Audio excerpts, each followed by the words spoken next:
Les légendes. Récit d'une autre époque, au cœur de l'intrigue des opus Zelda, elles représentent un passé qui contient les clés pour faire face au présent, reposant sur l'idée que comprendre le passé nous fait progresser.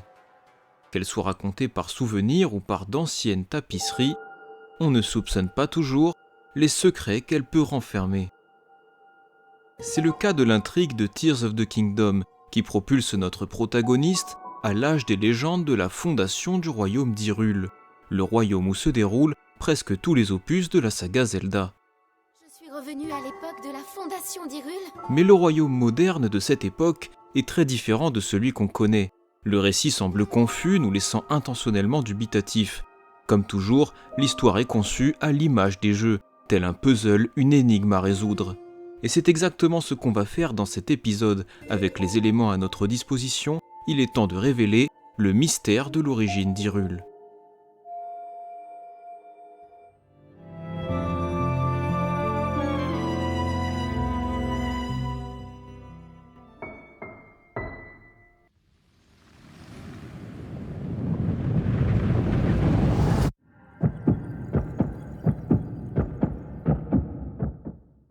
Il y a fort longtemps, les Sonao, descendants des dieux et détenteurs d'une immense sagesse, descendirent sur la terre.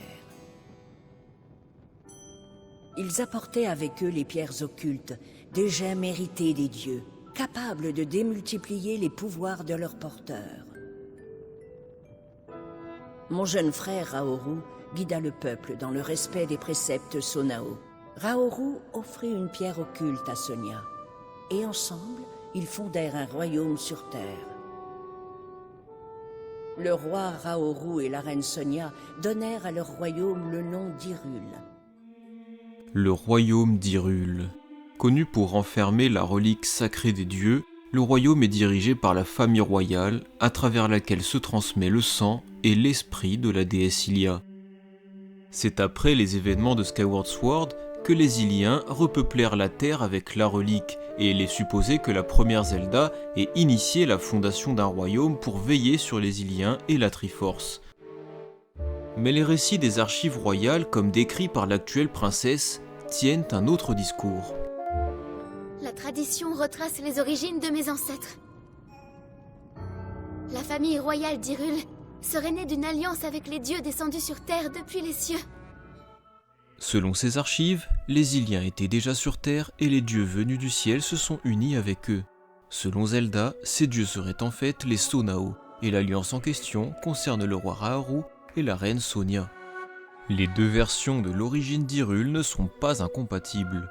Rien ne suppose une construction immédiate par les Hyliens, et les Sonao auraient pu venir aider ces derniers plus tard à bâtir le royaume. Mais est-ce vraiment ce qui est raconté ? Zelda, Link ou même l'existence de la lame purificatrice sont absents de cette époque, et personne ne semble avoir connaissance de tout ça. De plus, le royaume de Raoru est moderne et avancé, bien loin du royaume médiéval qu'on explore dans les autres opus. Pour comprendre l'origine du royaume, il faut se pencher sur la chronologie entre les opus. Cette dernière a la réputation d'être complexe et brouillonne, mais ce n'est qu'une question de présentation, car l'histoire d'Hyrule peut être simplifiée comme telle. Ce qui saute aux yeux, c'est que malgré ses nombreux déclins, le royaume d'Hyrule persiste toujours à se reconstruire. Hyrule nous survivra, Ganondorf. Mon royaume est fort, il s'épanouit chaque jour. La paix règne partout, elle régnera encore après ma mort.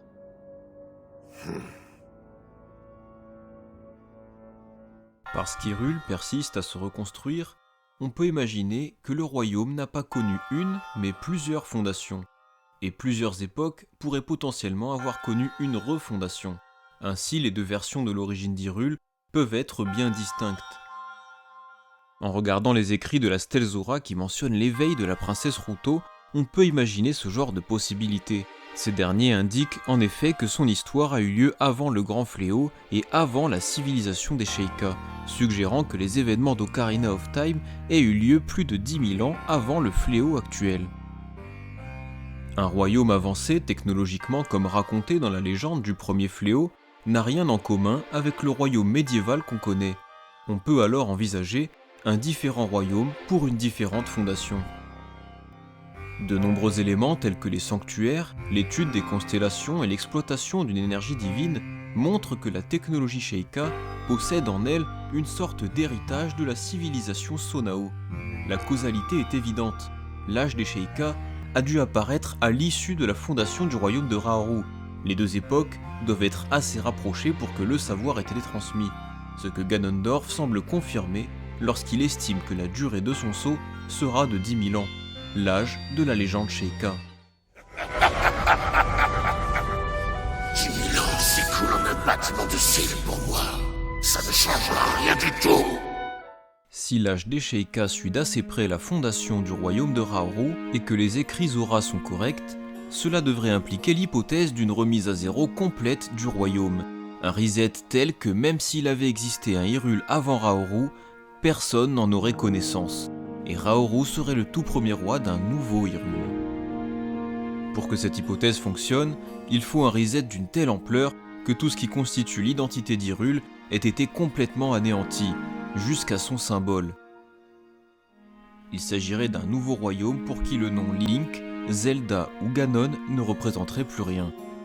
Les éléments qui constituent l'histoire d'Hyrule ne seraient plus qu'un mythe fictif et tout le monde serait d'accord pour dire qu'Hyrule commence avec Raoru. Mais parce que cette hypothèse nécessite un reset d'une telle ampleur, elle ne peut pas fonctionner. Comme tous les écrits confirment que Raoru est le tout premier roi d'Hyrule, l'hypothèse du reset suppose forcément que le royaume d'Ocarina of Time ait été effacé de l'histoire d'Hyrule. Or, la pierre de mémoire qui relate précisément les événements du jeu mentionne une princesse d'Hyrule, et donc un royaume, précisant que les événements de cette époque sont gravés à jamais dans l'histoire d'Hyrule. C'est quelque chose qu'on peut observer à travers les âges. Les hauts faits des sages et les luttes contre Ganon ont toujours été gravés comme des faits historiques. Le royaume de l'ère de l'Ocarina du Temps figure donc dans les archives d'Hyrule. L'histoire d'Hyrule, qui présente donc Raoru le Sonao comme son tout premier roi, inclut l'histoire du royaume de cette ancienne époque. Pourtant, les événements liés à ce dernier ne sont clairement pas connus de Raoru et de son peuple, et ce parce que leur histoire à eux n'a pas encore connu ces événements. D'ailleurs, l'absence de reset est bien visible à travers l'héritage culturel d'Hyrule. Son symbole, le nom de ses régions, ses traditions et ses architectures sont restés complètement identiques à travers les âges. Le passé du royaume n'a jamais été effacé.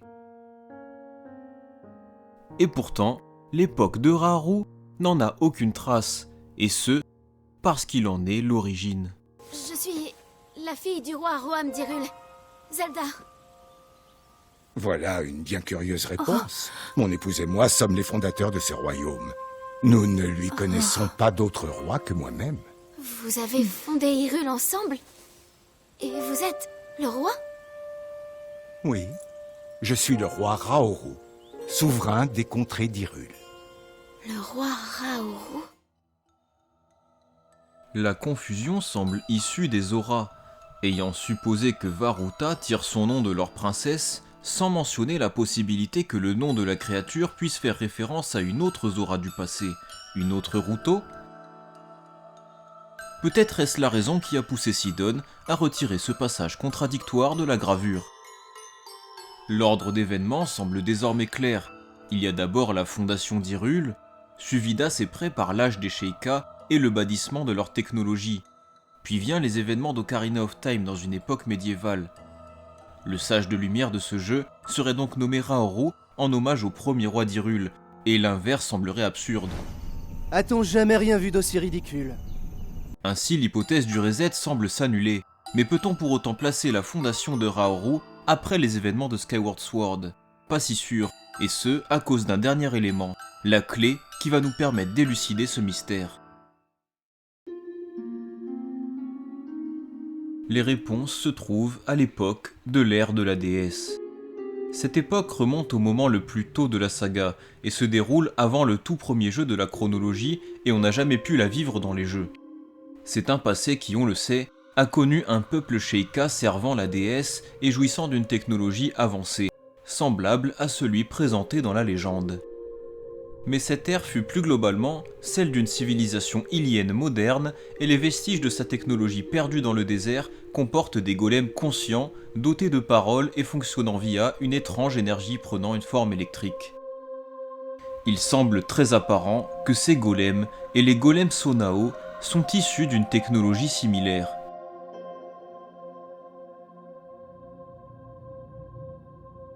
En observant l'apparition de l'entrée de la mine de cet ancien peuple, le lien avec les temples Sonao ou les sanctuaires Sheikah devient évident. Les trois sont liés d'une façon ou d'une autre. Mais en plus de posséder une technologie similaire au Sonao, cette ancienne civilisation voue le même culte aux dragons et possède une fascination semblable pour les représentations solaires.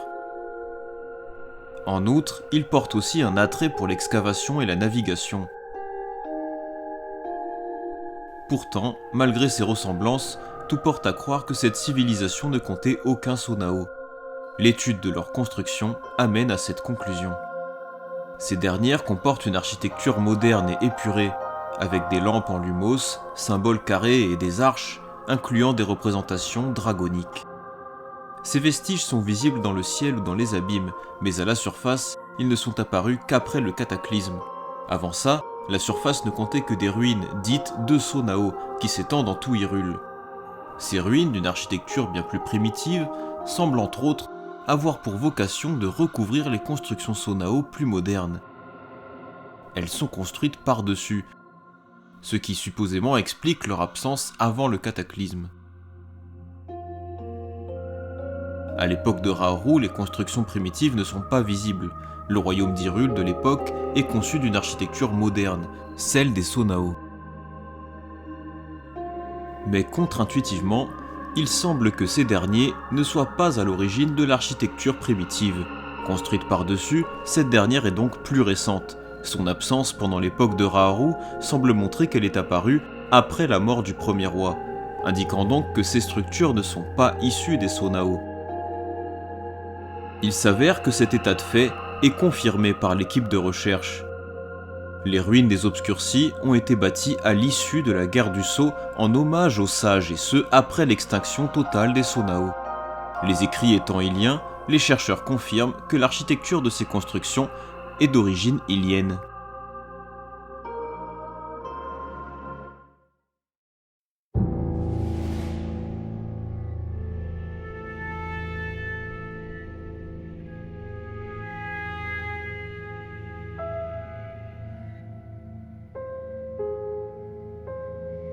Les constructions primitives Sonao à travers Hyrule ont en fait été réalisées par des Hyliens d'un ancien temps, plus précisément le peuple hylien qui comptait les sujets de Raoru. Car ces ruines datant d'après la guerre du Sceau, dont certaines font référence aux acteurs de ce conflit, n'ont pu être réalisées que par le peuple qui l'a vécu, les Hyliens de la fondation d'Hyrule éduqués par Raoru dans les préceptes Sonao. Ce qui explique entre autres l'influence Sonao sur cette architecture. Ces préceptes liés à la spiritualité sont visibles à travers leurs tatouages et leurs vêtements, et leur défunte reine Sonia représente parfaitement l'adhésion à cette culture. Absent des souvenirs qui font suite à la mort du roi, il semble que les Hyliens de Raoru se soient réfugiés en Fironne, permettant la mise en place du mécanisme des îles du tonnerre, expliquant la concentration plus importante de leurs ruines à cet endroit. Démunis de leurs précepteurs, ce peuple régressa à un niveau plus primitif, tout en conservant le savoir Sonao. Ceux qu'on a appelés les Sono pendant des années de spéculation, la tribu barbare de Fironne, ce sont eux. Et c'est à eux qu'il est revenu de restaurer le royaume et de perpétuer la culture Sonao. La tradition retrace les origines de mes ancêtres. Et là, regarde! Ce sont des Hyliens comme nous. Tout concorde avec l'histoire que relatent les archives royales. Certaines tenues sont issues de la technologie et du savoir Sonao, comme celles utilisant des tatouages à l'effet spirituel ou la maîtrise élémentaire. Et si elles sont utilisables par Link et sont à sa taille, c'est parce que ces tenues ne sont pas Sonao. Elles sont conçues pour des Hyliens. Et le fait que les tenues des sujets de Raoru ne comportent pas cette technologie semble impliquer que les tenues hyliennes plus avancées soient apparues après la mort du premier roi, indiquant qu'en plus d'avoir hérité de la culture et du savoir Sonao, les anciens Hyliens ont également acquis leur technologie. Cela est confirmé par la création de technologies de cette nature à l'issue de la guerre, telles que l'appareil renforçant le sceau apparu ultérieurement. Nommée l'unité purificatrice, cette machine nous laisse entrevoir des constellations semblables à celles des Sheikah. Tout comme pour ces anciens Hyliens, l'influence de la culture Sonao sur les Sheikah est claire, et elle laisse supposer que l'âge des Sheikah suit d'assez près la fin des Sonao. La présence de constellations sur cette technologie sono-hylienne semble appuyer le fait que les Sheikah et les anciens Hyliens ont cohabité comme deux peuples héritiers des Sonao. Il s'avère que les preuves de cette cohabitation existent. Certains sanctuaires Sheikah sont jusqu'à leur fonctionnement intrinsèquement liés avec les constructions primitives sono-hyliennes. Leurs constructions vont de pair, et si les deux datent de la même époque, il n'y a qu'une seule conclusion possible. Et elle est extraordinaire. La conclusion qui s'impose est que l'époque de la légende Sheikah correspond aussi à l'ère de ces Hyliens au savoir Sonao, ce qui veut dire que cette ère suit directement la guerre du Sceau et la mort de Raoru. Elle est la clé ultime de l'histoire d'Hyrule. En effet, si on connaît bien le symbole Sheikah dont l'inspiration Sonao est claire, le symbole représenté sur les bâtisses primitives sono-hyliennes, prenant la forme d'une spirale précise, est totalement absent des constructions Sonao modernes. Ce symbole n'est donc pas Sonao, mais il est intrinsèquement lié aux Hyliens qui ont bâti ces ruines, les héritiers de Raoru. Les vestiges d'une civilisation composée d'Hyliens au savoir Sonao et de Sheikah maîtrisant une science avancée, unis ensemble sous la bannière du royaume d'Hyrule, sont aussi représentés par cette exacte spirale.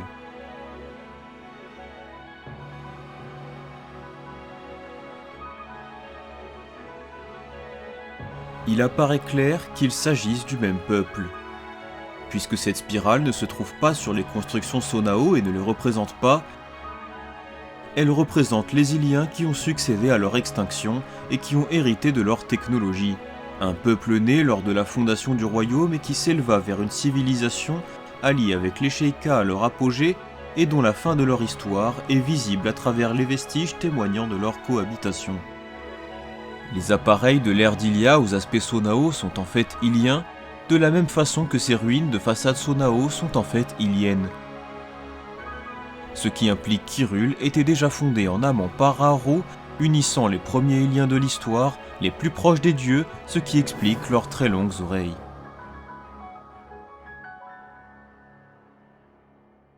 Ces événements remontent à un passé lointain, très lointain, à l'époque qui vit la fondation du royaume d'Hyrule. Le royaume d'Hyrule n'était encore qu'au balbutiement de son histoire. Les événements que je vais vous relater remontent à un passé fort lointain, peu après la fondation du royaume d'Hyrule en ces terres. Aidés de leurs dévoués sujets, ils posèrent les fondations de la prospérité.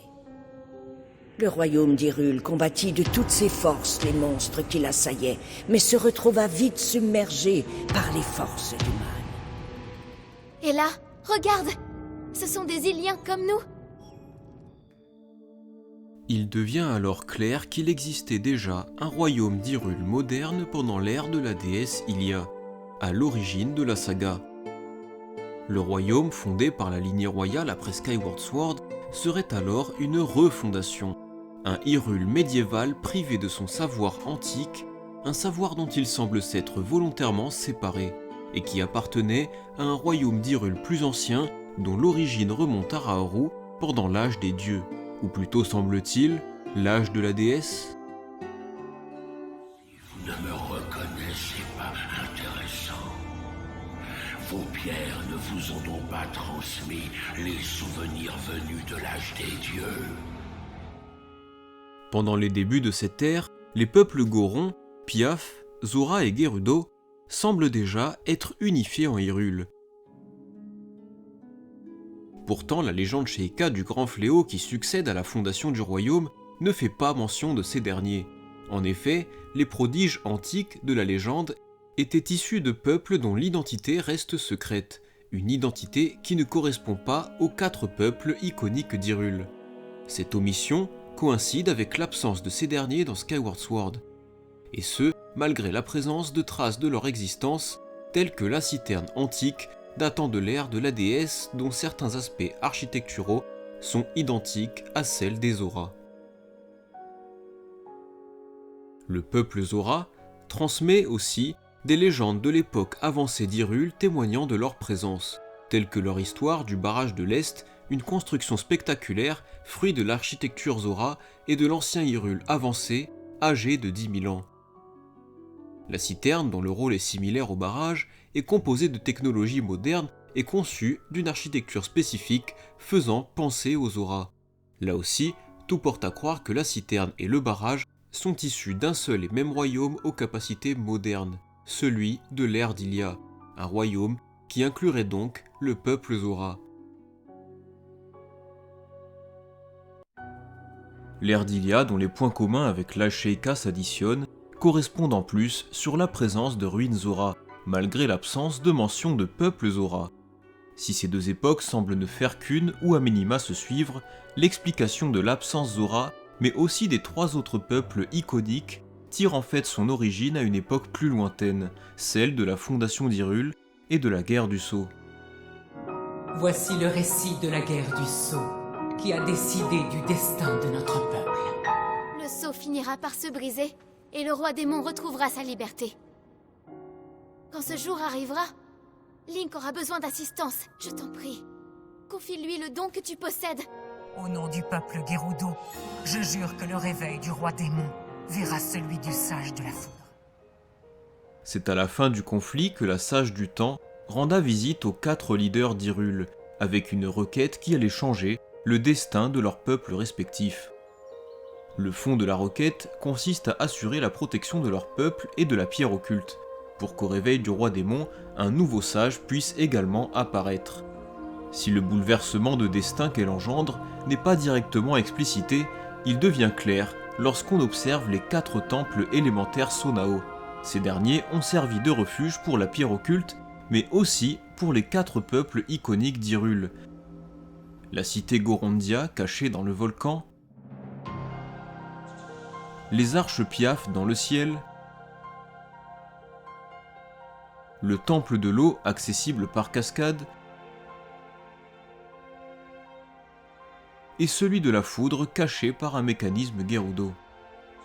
Il semble alors que ce soit leur exode dans ces refuges cachés qui va les préserver des nombreux cataclysmes qui attendent le royaume. Et c'est ce qui pourrait expliquer leur absence en Hyrule. Exception faite des quelques Gorons voyageurs qui n'ont pas la notion de peuple ou de sage, une notion pourtant bien ancrée dans l'ère d'Hylia, puisque les 6 médaillons des sages sont déjà représentés au temple de la déesse. Ces 6 médaillons, dont les couleurs sont dérivées de celles des pierres occultes, représentent selon Zelda les fondateurs d'Hyrule, une mention qui ne concerne pas les sages qui viennent de s'éveiller, mais les premiers sages, dont faisait partie le tout premier roi d'Hyrule. Enfin et avant tout, je suis le souverain du royaume d'Hyrule, et en tant que tel, j'ai pour devoir sacré de protéger mon peuple. Ma vie, elle n'a que peu d'importance en comparaison. Oh, Votre Majesté.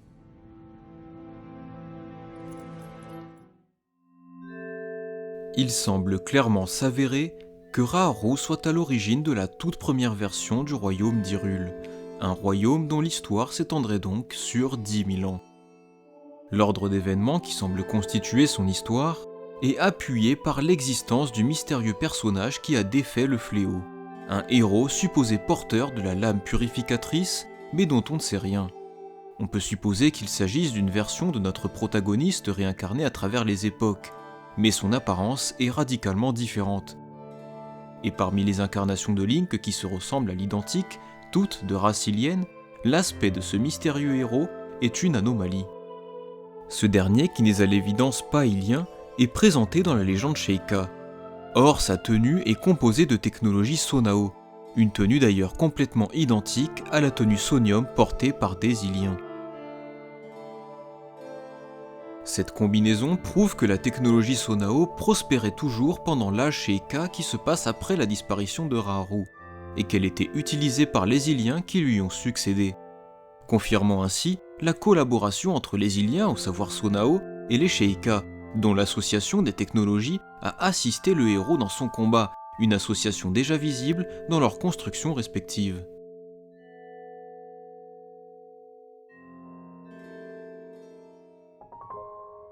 Combinaison de technologies qu'on retrouve en ruine pendant l'ère d'Ilia. Arborant en plus le symbole sono-ilien des constructions primitives et appuyant donc largement l'hypothèse que cette époque suit directement l'âge des Sheikah. Dans ce cas, notre héros ne serait alors plus une anomalie, mais le tout premier héros d'Hyrule, le premier héros choisi par la déesse dont parlent les légendes de Célesbourg. Ce personnage serait alors le premier élu de la déesse Ilia pour combattre le mal. Et son aspect particulier, différent des autres incarnations iliennes de Link, découle simplement du fait qu'il n'en est pas une. Mais pendant cette ère, la lame purificatrice n'est qu'au stade d'épée divine. Si on poursuit cette piste, l'épée qu'il manie dans la légende devrait être une autre épée, semblable à l'épée de légende, mais qui aurait existé avant les événements de Skyward Sword, pour finalement disparaître, ne laissant plus qu'une seule et unique lame purificatrice à travers la saga.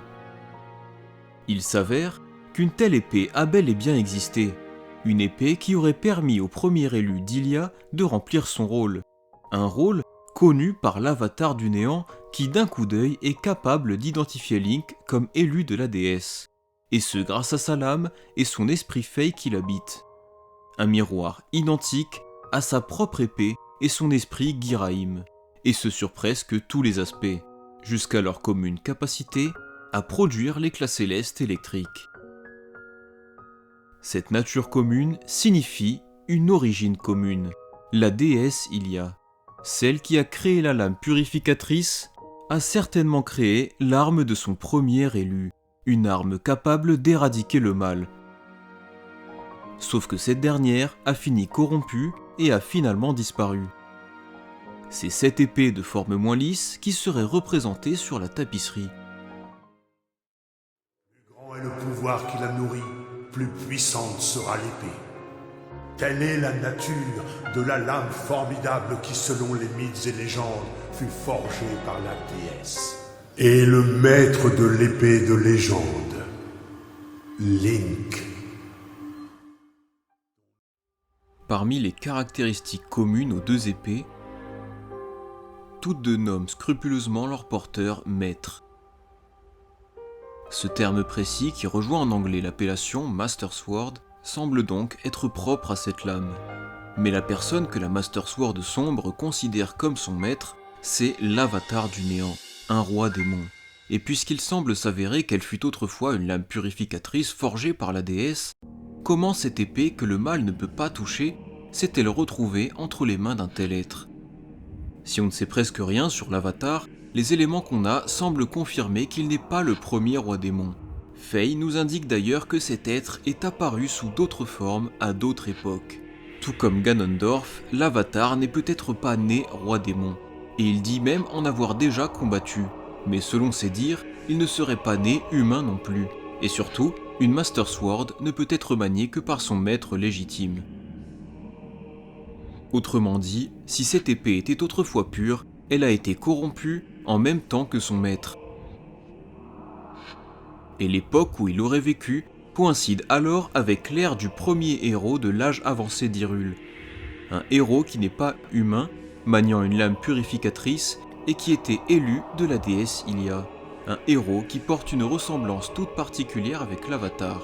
Cheveux longs rouges, boucles d'oreilles, marques sur le front, et même une queue dans sa forme emprisonnée. Il y a de fortes chances que le premier héros qui a vaincu le fléau avec sa lame purificatrice soit devenu l'avatar du néant, l'élu des dieux qui s'est rebellé, celui qui a anéanti le royaume moderne qu'il devait protéger pour devenir l'incarnation du mal.